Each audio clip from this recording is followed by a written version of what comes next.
Hi, I'm Susanna Bowling, and this is live from the Hotel Edison. Times Square Chronicles presents. We're still on Women's Month. I've actually extended it to April because I think there are more women than 1 month allows. My guest today is known as a singer-singer.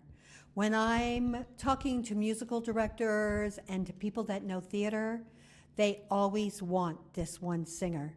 She's done cabaret everywhere you could name in some of the most exclusive places, including London, at Carnegie Hall. She's done several world premieres, including Hazel, The Nutty Professor, and she's finally getting her Broadway break, but we can't talk about that yet. We're talking Klea Blackhurst. Okay, so all that traffic will allow. Everything. All you have to do is think Irving Berlin. You say, show business. Everything about it is appealing. Everything the traffic will allow. That'll help you. I don't know why. I would have totally gotten that too. Well, I could have just picked like the Book of Merman, but I made my life difficult and picked everything the traffic will allow. You know. No, but that's genius, actually. Thank you. Well, thank you. And if you're a musical person, it makes you think. There you go. It's a puzzler, a little bit of a puzzler as well. Yeah. You know, the planets are all out of alignment, so my brain is out of alignment. It's okay. I have definitely answered that question before. People tend to say all the traffic will allow, but it's everything the traffic will allow. And I just, when I did that show years ago, I went through all of a sudden I was going through all the lyrics, and that was the one that suddenly jumped out at me. So I tend to pick things with long titles. I do too. So and I never remember the title. I have to sing the song to find the title. Yeah. You have been around since forever. It's forever. For as long as me. It's forever. That's forever. Yeah. I mean, I can say this year in October will be my 40th anniversary of moving to New York. But I came very young because I was like passionately in love with New York. I had been on a couple of trips, in high school, but there was something about just this love affair with New York as an idea and with Broadway as an idea. So there was only one place I ever had any interest in being, and it was here. So I've done it for many years. Has there ever been anybody musically that hasn't wanted you to immediately sing a Merman song? Because you talk and you sound like Merman. Well, I think there's there's like just sort of everybody's voice has a natural place that it sits. Mm-hmm. And I just have like all the setup for a belter. You know, it's got like kind of a high tongue, high larynx, everything pings out. And that's what Merman had. So I like to always say to people, I don't imitate Merman. It's just like I am at my essence a belter. And so and my mother sounded like that. My mother played, Annie, Get Your Gun in a USO tour. Performer. She was a performer also. So because she sounded like that just in my life, and Ethel Merman sounded like that on a record, I just thought women sounded like that, So it's just what gets into your ear, and what took me many, many years to like calm down and sing ballads. I'm very uncomfortable singing a ballad because it's just like not my thing, you know what I mean? See, so I would walk into a room and it would call for a belter, and they'd be like, sing us something soft and sweet. And I'd be like, oh. Who wants something soft and sweet? I mean, I love ballads now, but growing up, I would just like pick up the needle on the record and just move it past, hello, Dolly, we get to Ribbons Down My Back, and I'd be like, skip it. Yeah, I don't want to know. So, yeah, well, we have that in common. Absolutely. I wanted songs that allowed me to say what I couldn't say speaking, like One Halloween from Applause. Oh, yeah. Damn You, Daddy. I was so excited to sing that. Yes, remember that. I know, that's a good one. That's a good one, though. But I tend to like when people say, well, what's your key? What key do you sing in? I care less. It's written in. I care less about keys than tempo. Same. I like a nice ba-ga-dum, ba-ga-dum, ba-ga-dum, ba-ga-dum, ba-ga-dum. Like I like if it has a nice rhythm, I jump right into it. That's my preference. I like it when it's slow and then you just go, Fwah! Okay, good. I used to like vocal gymnastics. Okay, I'll buy that. If How it about could that? vocal gymnastic, I was super Yeah, happy. I love that. It's my favorite question to ask. Uh-oh. Should I have been prepared for it? Maybe, maybe Okay. not. No. They say that eyes are the windows of the soul, but I think songs are. Today, what song or cycle of songs tells me who Klea is? Well, that is a good question. I have been, I have two things that come to mind. Right now, I'm on a very deep dive Julie Stein path. I'm going to be hosting with Billy Stritch a night at the Cabaret Convention this year that's Oh, Julie nice. Stein. Okay. And so I have been listening to just this broad spectrum of what he wrote, and it's quite a remarkable catalog. So that's coming, Don't Rain on My Parade. There's a song called Fireworks from Do Re Mi that I'm just yeah. in love with right now. I was just coaching somebody. I do a lot of teaching, and they were doing If You Had Been on This Way or treated me this way. Love that song. Julie Stein. So so that comes to mind right now. Also, I've been listening to a lot of Dolly Parton. When you realize, I mean, talk about Women's Month. She's Lyricist. just a truly. I mean, I think if I heard somebody say it this way, I think something I was listening to recently, that if we thought we could think of her in the same group as Mozart, in terms of just the way that the ideas, life experiences just translate into lyrics for her. Right. And I also found out, somebody told me she wrote Jolene Oh, yeah. and I Will Always Love You and I in the same day. The same day, really? To work out two separate issues that she was having with people. Now Well, that was a she's good like day. That was a good day. She's like me. I write there. Some people go to therapy. I write songs. Do you write songs? Yeah. I didn't know that. Yeah, no, most people don't. So maybe you would be my song cycle. I'd be into. You'll have to share some I will. songs with me. But it's funny because I was listening to Get Out and Stay Out from 9 to 5. Yes, Dolly that Parton. There you go. I was listening to Yeah. it this morning, ironically. That's funny. What kind of role or show would you like to take on that you haven't had a chance to? Well, that's a good question. I mean, I've had some great opportunity shows that, like The Nutty Professor or Right. Hazel, that were really great challenges. They didn't have like their own commercial success. Which is They sad. didn't go as far as they wanted to go as projects, the people involved in them. I really love. I still have like Sweeney Todd on my mind, or I was just going to say, I would Yeah. love to see you as Mrs. Love. that's kind of my last. Well, I've done Hello Dolly, Okay, yes, and I've done Gypsy. right. Wait. What did you do with Angela Lansbury in London? Oh yeah, I did.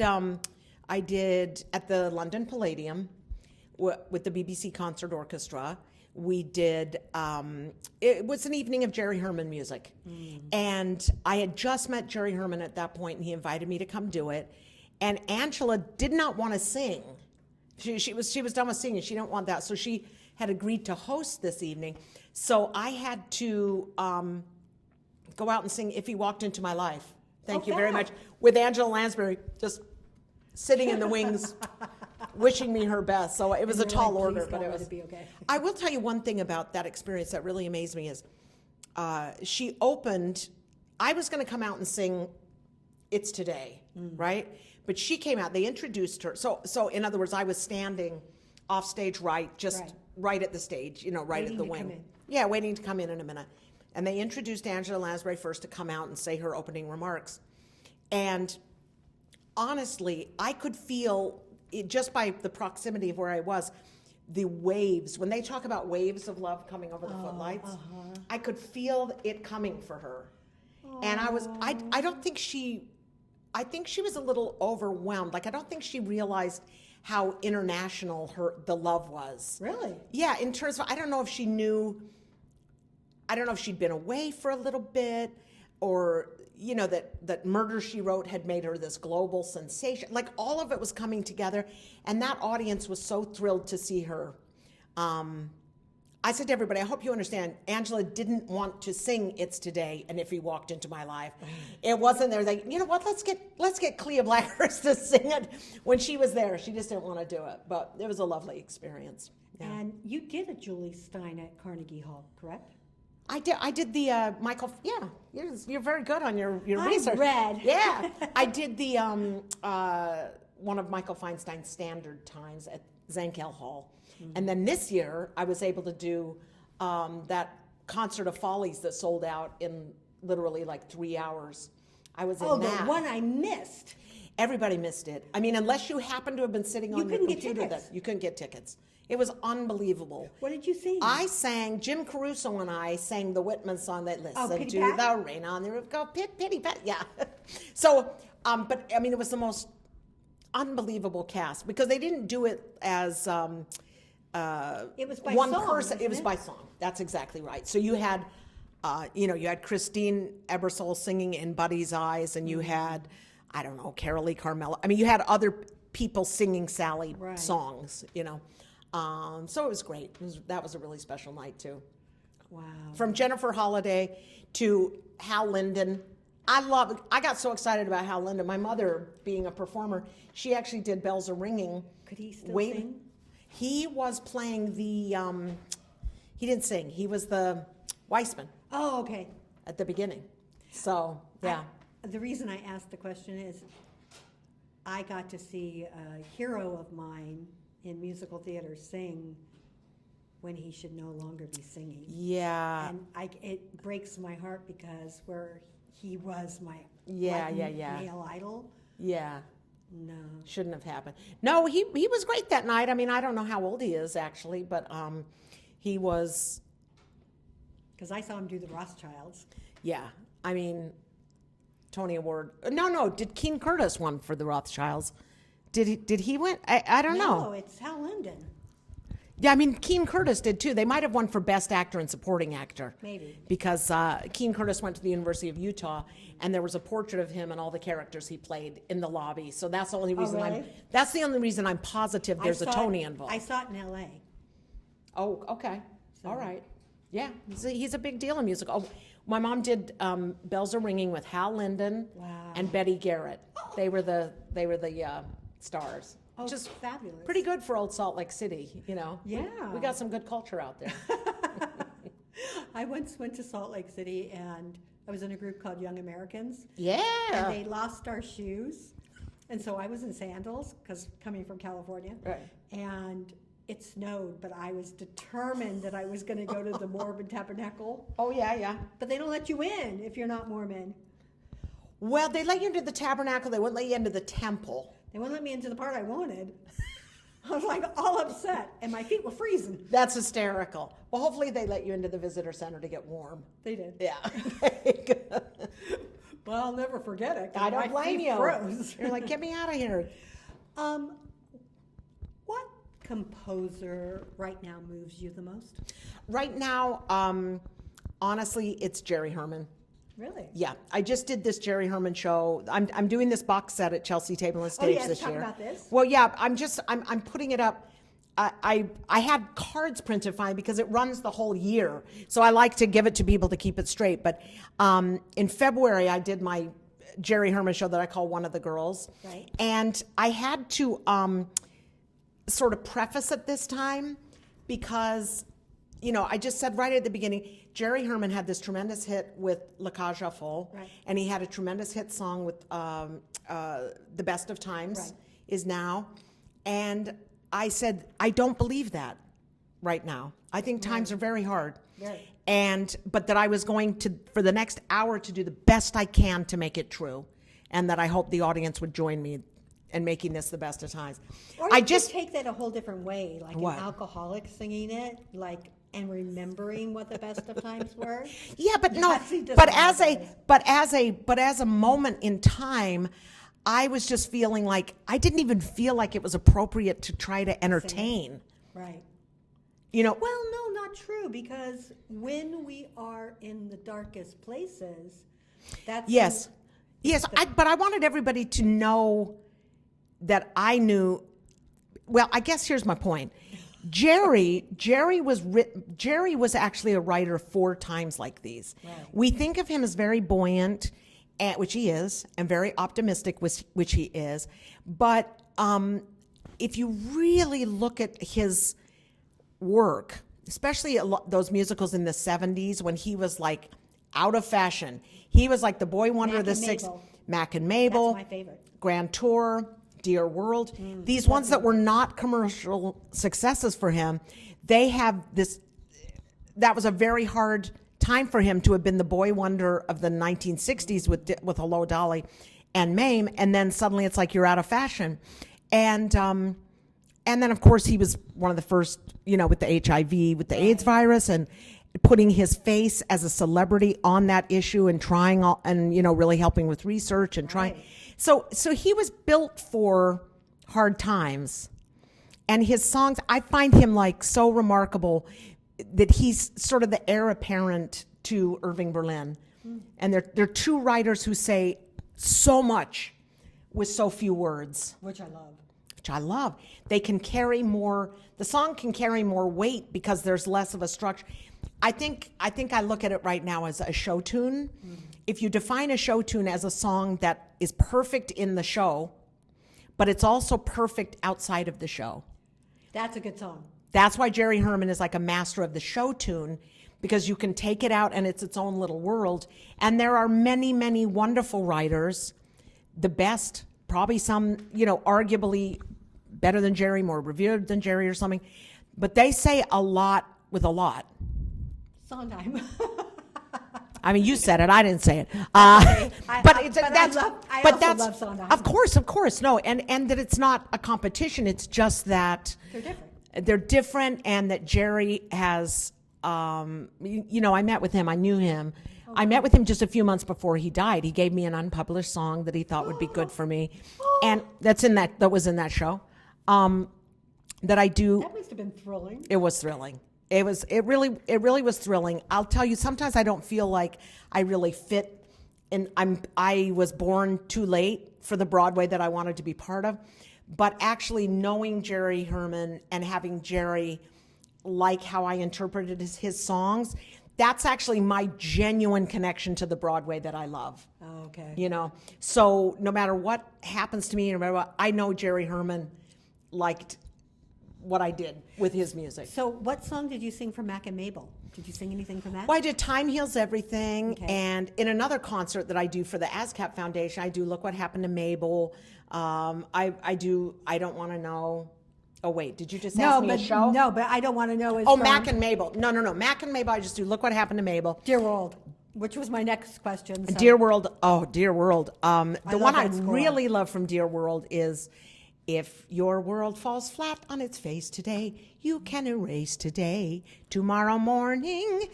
Is there anything that's what I love about this particular show, which is not coming up soon, so I'm not even pushing it. So I'm just saying. So talk about the show that's coming up. I will. I love that about the Jerry Herman one, though, that I get to the end of it and I don't think anybody's even noticed I haven't done if he walked into my life. The focus isn't on the ones you always hear, always thought of as his masterworks. There's so much there that people haven't explored.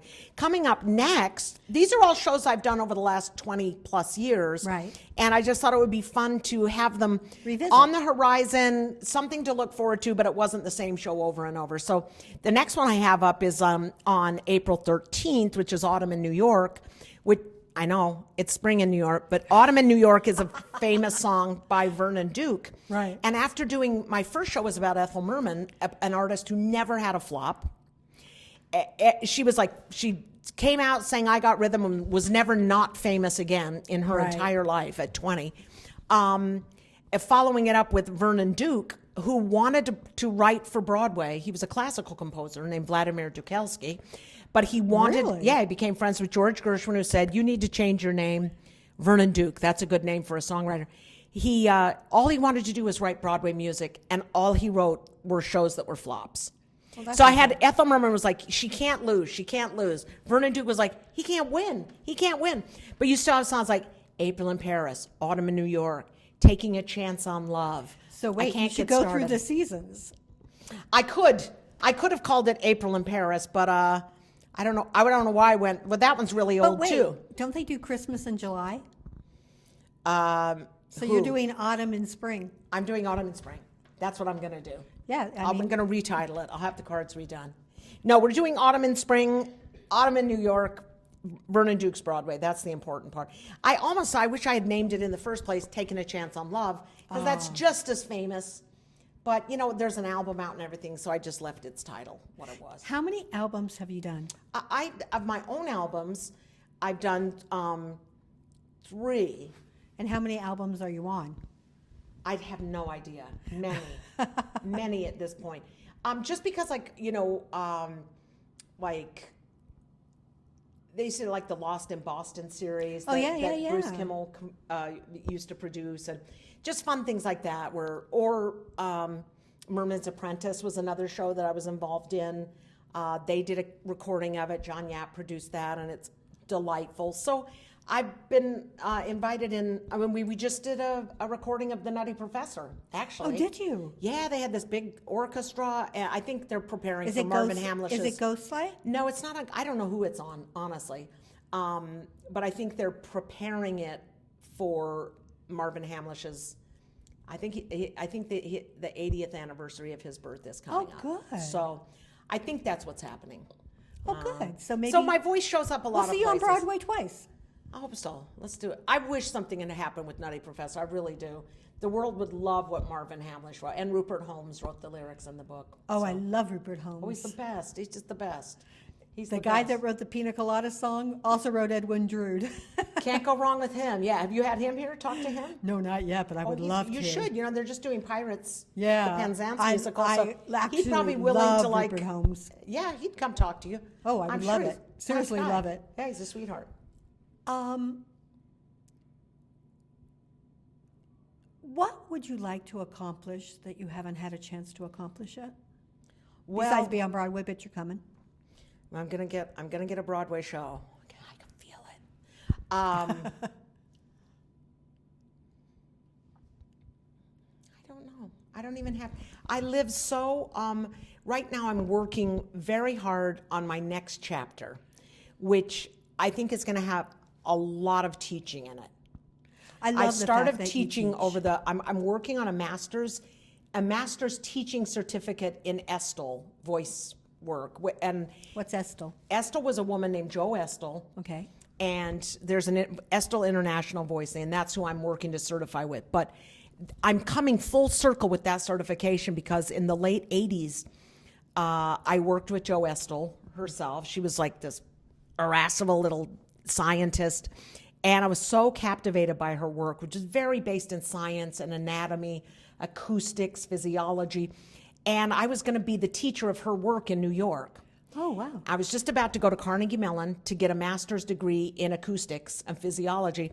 And wouldn't you know, I got cast in an off-Broadway show, and I decided to do that instead, which sent my career off on a performing track instead of a teaching track. Oil City Symphony.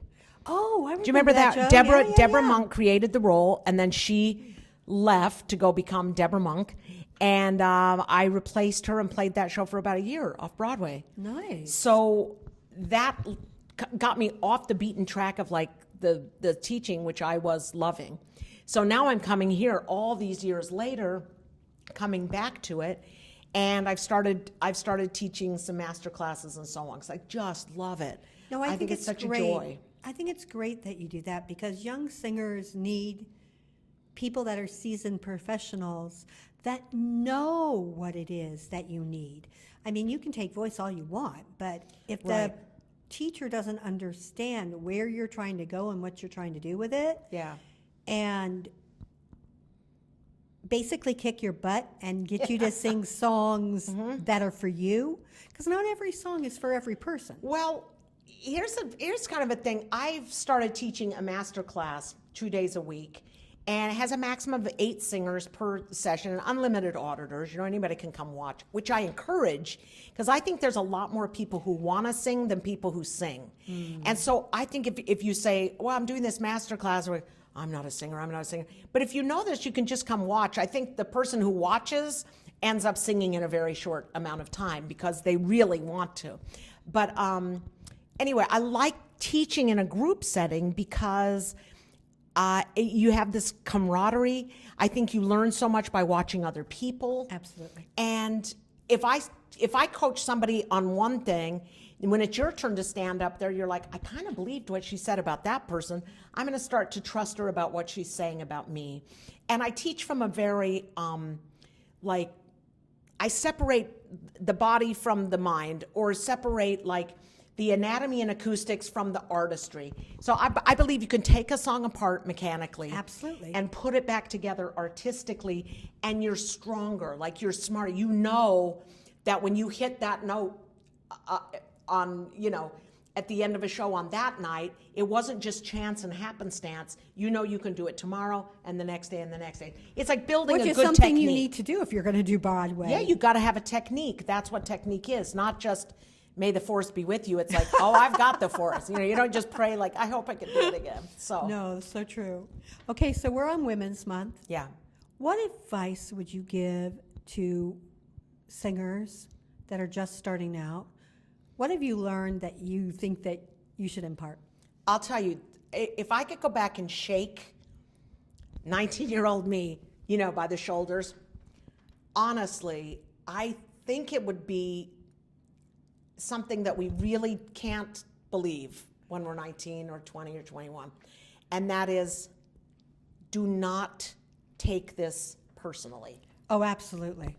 Absolutely. Nobody's choices for any show or anything has anything to do with you. Don't take it personally. You just keep on your path, keep doing your thing. And I remember the last time I had an audition for something with the certain knowledge that this is me. I am that person. This is my role. That is me. I remember not getting it and crying and sobbing like, they don't understand. It's my part. It's my part. Mm-hmm. And then I had a couple days later, I was so devastated by that experience. I was getting on the subway. I used to live down by the seaport, and I answered, how do you get on the Brooklyn Bridge? So many times, I can't tell you. So I'd stop for a family, tell them how to get on the Brooklyn Bridge.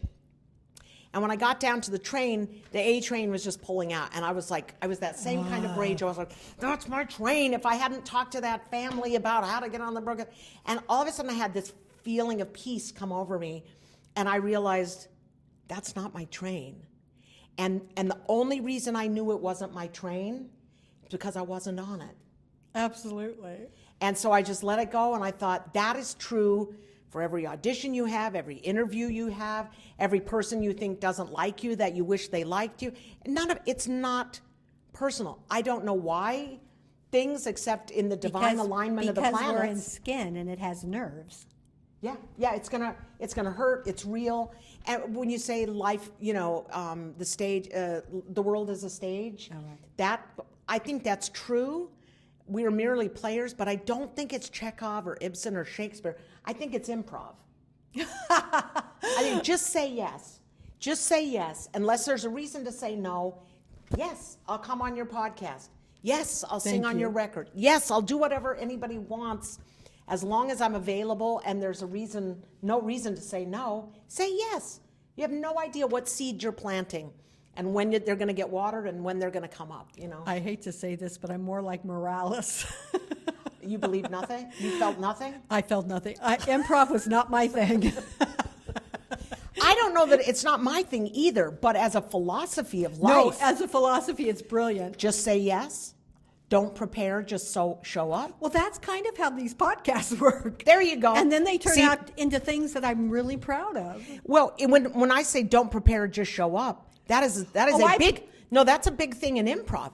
But that doesn't mean you didn't do all your research, you didn't find. It's like, but then, boom. Let it happen. Also believe, I'll tell you another one I really believe. What? When the time to perform has come, the time to prepare has passed. Oh, absolutely. That's another big one. That's a big philosophy I'm living by now.